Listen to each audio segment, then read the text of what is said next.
sidee ayaad u maqashay buubuuristii iyo beentii ee dadka lahaayeen 4 qofood iyo 7 qofood miyaad weli ku dhegan tahay mise xaqiiqada ayaad og tahay aniga ayaa kaa daba geenayo ii soo dhawow waa walaasha Zio mar kale kule soo dhawow wiilkan ayaa waxa uu qirtay ilmaha yaryar iyo meedadkaba in uu ka helo sababtana ee tahay sixir lagu sameeyay asiga channelku waxa aan kusoo gudbiyaa sheekooyin xiiso badan qisooyin xaqiiqo ah falogyo oo ayagana ay la socdaan qisooyin oo aad u xiiso badan waxaan si diiran kaaga codsanayaa in aad subscribe ii saarto adigoo mahadsan soo dhawow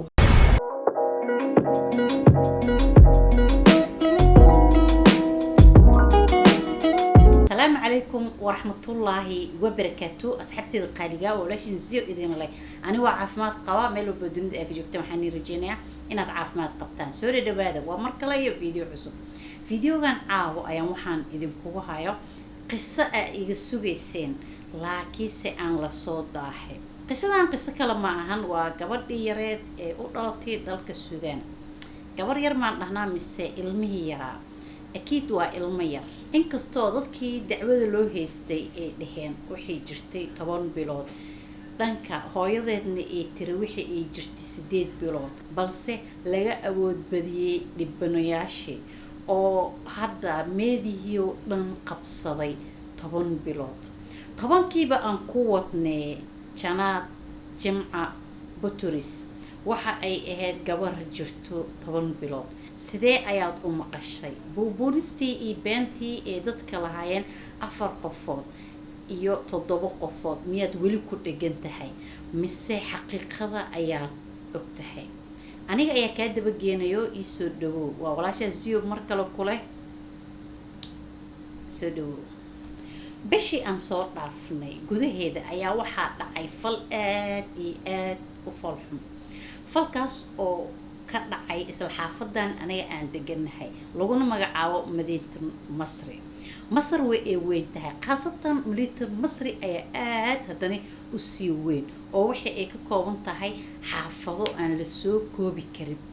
balse xaafada falkan ka dhacayo ay guryaheeda waxa ay u dhisan yihiin 15 door yacni dabaqii waxa isdul saaran 15 janaad waxa ay deganayeen qoyskeeda doorka 15aad shuka kamida waa meeshii ugu dambeysay ay deganayeen balse waxa dhacday maalin maalmaha kamida janaad gabar ka weyneed oo 3 sano jirtay in hooyadeed ay ku tiri hooyo waxaan rabaa in aan la soo ciyaaro dariska cid kale ayagana ee deganayeen doorka 14aad micnaha waa shukada ka soo hooseyso gabadhii hooyad markii soo fasaxday ay waxay ku tiri walaashaan hore u qaado laakiin se ilaali balse maxaa dhacay gabadhii 3ka magaceeda inkastoo aan la baahinin ayaa waxa ay iska gudagashay ciyaarteeda hooyo laakiinse waa qalbi wax dhalay saacad kadib ay waxay xistay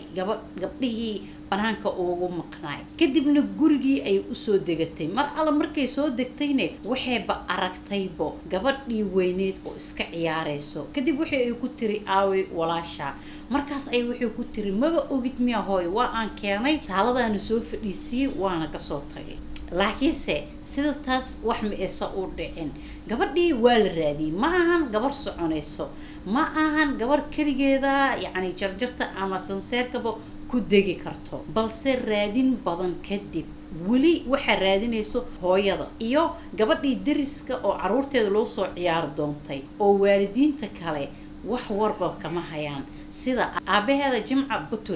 Jimca Buturis asiga waxaas wax uu ka og yahay ma lahan oo wuxuu iskaga gudi jiray shaqadiisa balse waxa la gaaray xilligii oo soo rabaxay oo guriga imaanayay laakiinse maba ogaba ilmihiisa yar in ay guriga ka maqan yihiin qof walba oo loo sheeganay ilmo 10 bilood jiro ayaa maqan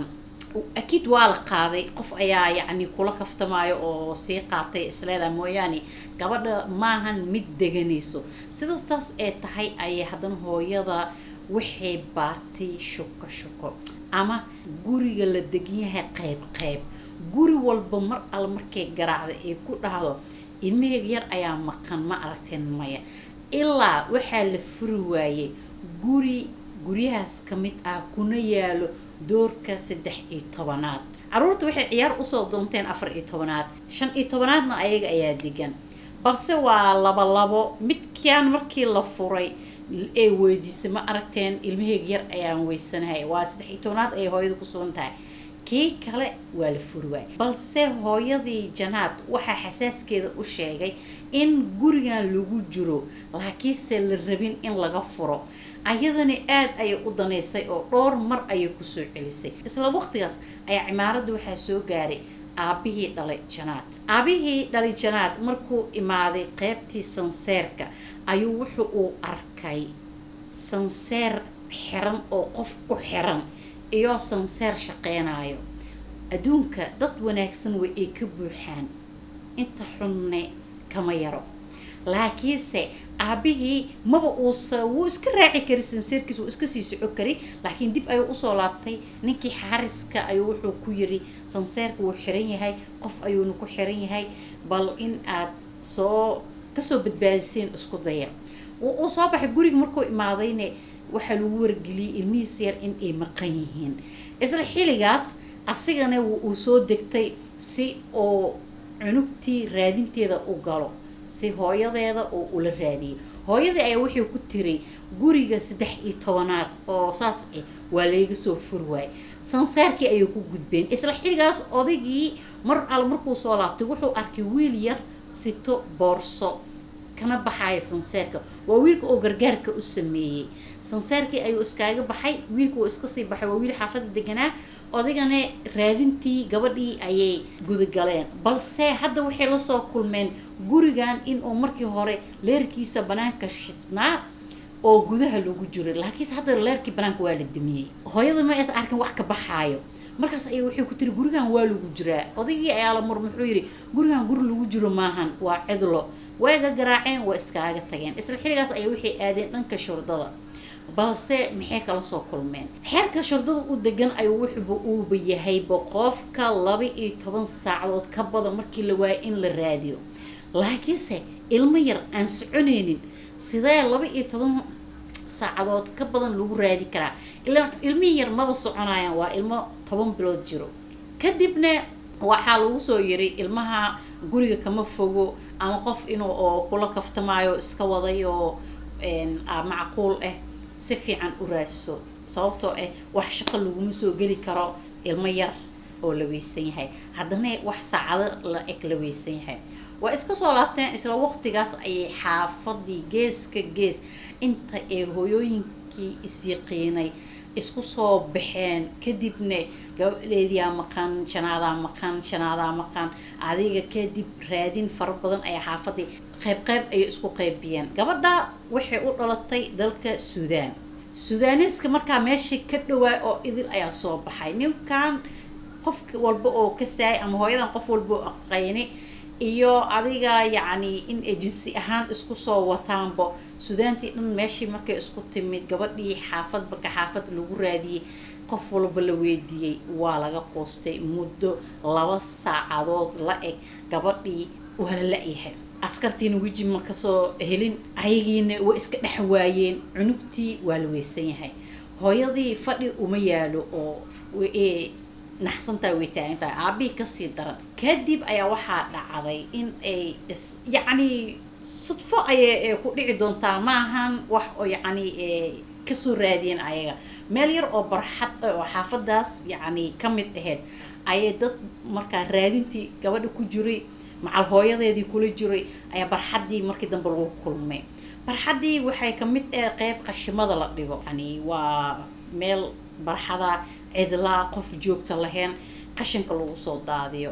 كدب وحي أركان وحمل يالو markaas waxay isdhaheen waxaan xayawaan miya yani niidood kuma aysa jirinbo hana iloobina qashinka meesha lagu shubo ee wadada la maro yani waa aad isku dhowdahay waxaasiti marka u soo dhawaatid waa arkaysaa waxay yihiin